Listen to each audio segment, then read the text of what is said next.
I want to get back to DPI. So we'll talk about DPI, but before we get to the one adult for every 7 kids in Wisconsin public schools continually driving up the cost of education, I've got Quinton Klabon on from Institute for Reforming Government to talk about something he brought to my attention, which is DPI shifting the purpose of education entirely away from hard skills and toward this soft, holistic, progressive person. Thank you for joining me in the program, and thank you for sharing this, because I probably would have missed it since it was buried on DPI's site, and you're the guys who pay attention to these things. I appreciate you joining me on the show. Genuinely, thanks for having me on. Yes, when there is government, and then there's transparent government, and that's what we at the Institute of Reforming Government try to bring to your attention. So let's talk about this shift. DPI actually said, you know what? We need kids to be optimistic and curious. We don't need them to know the stuff for a one-time test. We don't need them to be able to read instruction manuals and calculate interest. That's actually a quote. What we need them to do is be happy and curious and interested in social justice and interested in changing their communities for the better. Except that's not what education actually is all about, or what anybody thinks education is all about. And we have a crisis in literacy. So DPI has decided we'll just pretend that literacy doesn't matter anymore, I guess. Yeah, here's the way to think of it. Packer season is coming up. If Matt LaFleur was like, you know what we're going to be doing in, OTAs and training, we're going to be focused on being a winner and cooperation as a team. You're like, how about you teach them to block? How about you teach them to catch the ball? Those hard skills are what actually win games, and all those intangibles, that comes, naturally as you're doing this process. DPI is doing that same thing. Instead of saying, hey, we want all of our kids to be proficient reading, mathematics, know their history, understand the sciences, be able to get jobs, be able to go to college, be able to join the military, DPI has now shifted some of this attention in something called a portrait of a graduate. I want everyone to remember that, portrait of a graduate. So when you're looking at the skills that they want to do, instead of rather than focusing entirely on reading and math, which you shared on your show, we are not doing a great job of in Wisconsin. We're getting whooped by Mississippi and Louisiana at this point. DPI now is focusing on things like empathy, global citizenship, yes, environmental responsibility. Like, setting aside, should that be the focus of the limited time that kids have in school when we know proficiency rates are low? I got to read some of this stuff. Here's what they believe the goal of education, the purpose of education is. Work effectively in a climate of ambiguity and changing priorities. Demonstrate agility in thoughts and actions. Respond productively to feedback, praise, setbacks, and criticism. Understand, negotiate, and balance diverse views and beliefs to reach workable solutions. Demonstrate flexibility when acclimating to various roles. Participate effectively in civic life through knowing how to stay informed and understanding governmental processes. Understand the local and global implications of civic decisions. Honor and leverage strength to build collective commitment and action. Enrich the learning of both the self and others. Seek, I know. Elicit diverse perspectives and contributions. Listen effectively to decipher meaning, including knowledge, values, attitudes, and intentions. Act with integrity and empathy while demonstrating personal accountability and making positive contributions to the world. Actively pursue opportunities to make positive differences in the lives of others. I read through this whole damn thing, and none of it said learn to read at grade level, learn to do math at grade level, understand the world around you. None of it is outlined in the portrait of a graduate. The portrait of a graduate shouldn't be literate. The portrait of a graduate, I guess, should be nice, happy, and innocuous. I imagine you are a second grade teacher, maybe starting your first year. You've gone to college to teach kids how to add and subtract and to use phonics to decipher words. And then you get handed this document and your superintendent says, hey, now we're going to focus on finding and maximizing opportunities to actively listen and elicit diverse perspectives from others. Like, your jaw would drop, right? So, I thought I was here to help kids get to third grade and know what they're doing. And, And again, imagine you're an employer and someone submits their resume and you're like, what skills do you have? Can you work with Excel? Do you understand supply chains? Like, can you do that? And you're like, well, no, but fostering an empathetic environment, I got a really high rating for that. Yeah. Again, these are skills that come as you're developing these hard skills. You learn to be in classrooms with students you disagree with. You learn to overcome barriers. Maybe you're not naturally good at a subject. These are the things you learn in the process. They're not actively taught. And again, if we were at 100% proficiency, 100% at basic, even, then let's have a discussion. No, we are let's nowhere near. It's not the damn jobs of the schools to do this. It just isn't. It is the jobs of the schools to teach kids to learn to read adequately, effectively, or exceptionally, do math, master history, master the facts of the world so that they can put things together in their own head going forward. So they have created pathways, synaptic pathways, that allow them to move to ever more complex and complicated things. That's the goal of education. That is not this. This also, by the way, sneaks in a lot of stuff. Media literacy. We're going to make sure that kids are media literate. We're going to teach them to spot misinformation, disinformation, and malinformation. Only who gets to define that? Not me. Not you, Quinton. This is now what the state legislature just set aside yet another record-breaking increase in education funding for.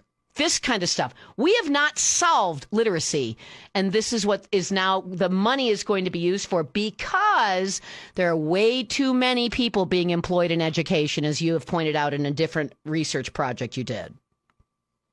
Yeah, absolutely. Yeah. I think it's really important to understand, for example, there's a thing called the NAEP test. This is a national test, which is how we know that Wisconsin schools have students have fallen behind Mississippi's and Louisiana's. They have now added a 12th grade history test that will be administered quite soon in the coming years. I am not looking forward to what Wisconsin's results are on that. And if this is the focus where our education department is moving, I think things are going to be really, really rocky. I'm looking at a video. I looked at a video today that a listener had sent me of 4 students from Kennesaw State University in Georgia, which is considered a major research institution in the United States. Okay, it's not a slouch school. And they were all asked to solve the math problem. Ready? College students at a university that is considered competitive. 15 times 4. None of them could do it. The 7-year-old kid sitting next to the guy who sent me the video, he filmed a 7-year-old kid watching this and said, hey, what's 15 times 4? And the kid said 60, without even missing a beat. 15 times 4 could not be solved by kids who were qualified to go to college at a competitive university. That's the problem with education in the United States. That's the problem with moving to this kind of claptrap, pablum, platitude-based BS. Well, I think maybe to switch to a topic you alluded to, I think the solution, obviously, is hiring a bunch of teachers to make sure that we're giving students, building those synaptic pathways, right, and understanding reading and math. Unfortunately, as you know, DPI has put out a report talking about how many staff are in Wisconsin schools this year. And once again, this is actually true.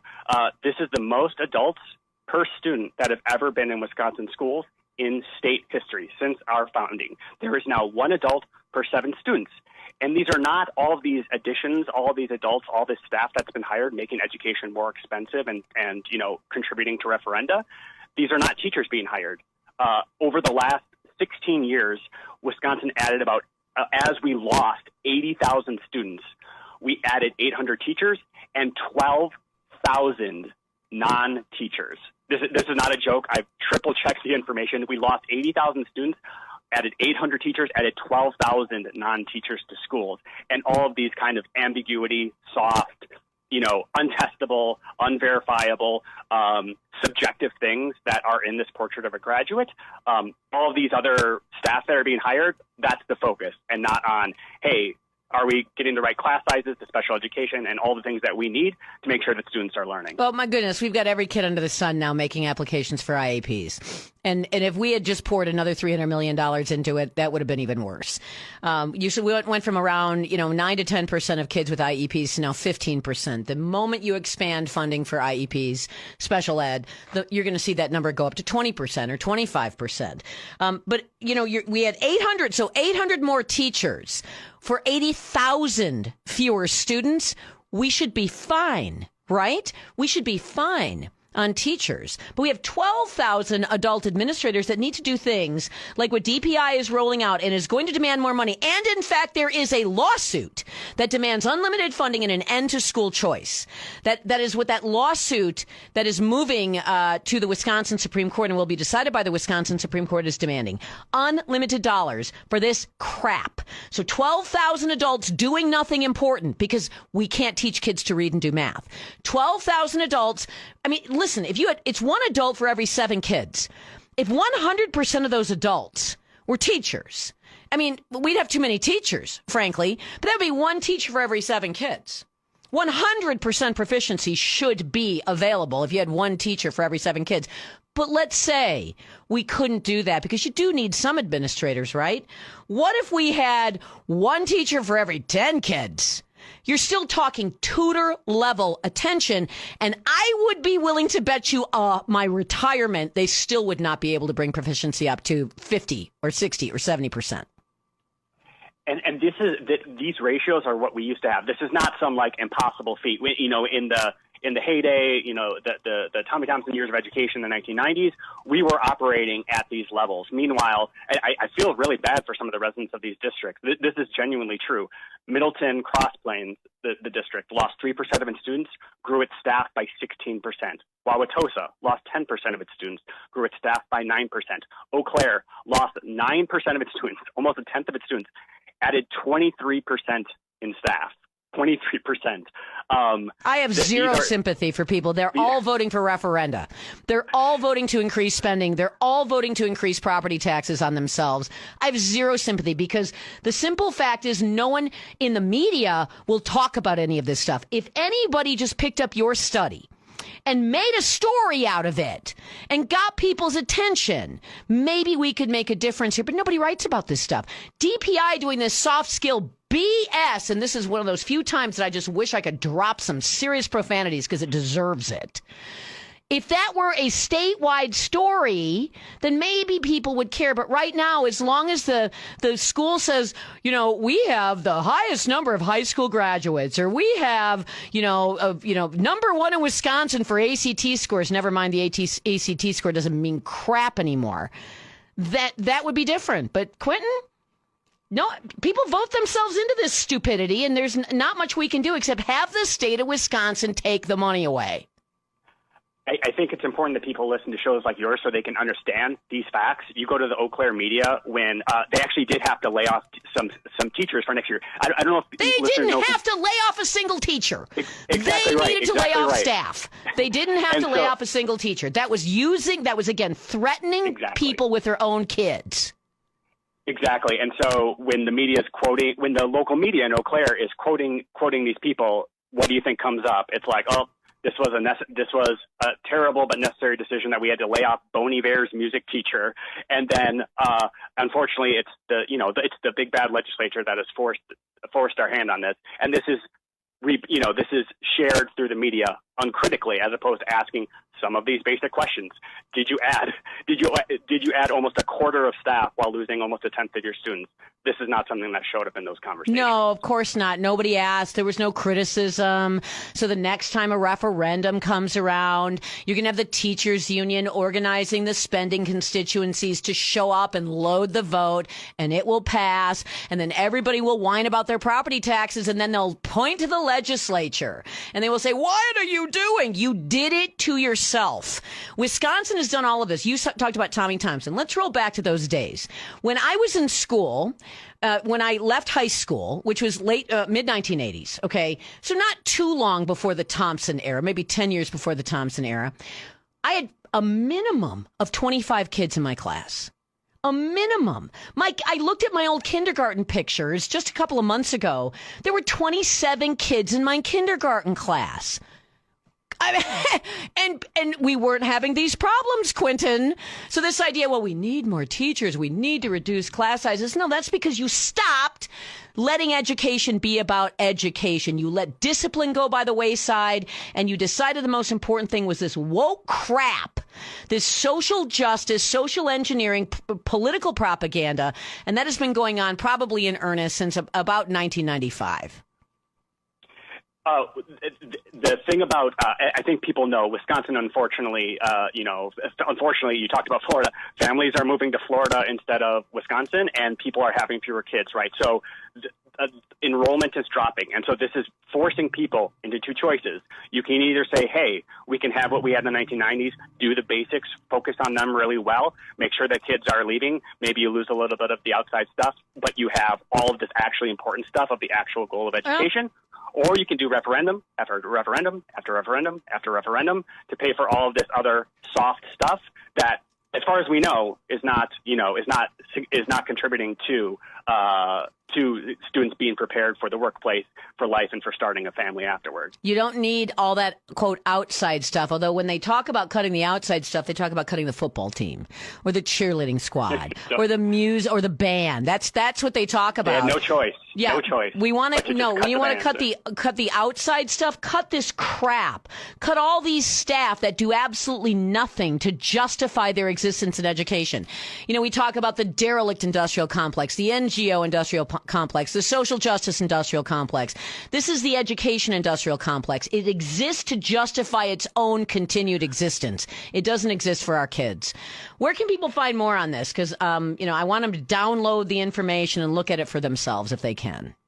Yeah, absolutely. Go to reforminggovernment.org or search IRG staff, reforminggovernment.org, and definitely talk to your local school boards. Schools are passing budgets right now. Say, hey, what is your staff situation now versus before the pandemic? If they're adding staff and losing students, that is going to come out of your tax bill. If they're cutting staff or adding staff and losing students, then the answer is you don't add staff.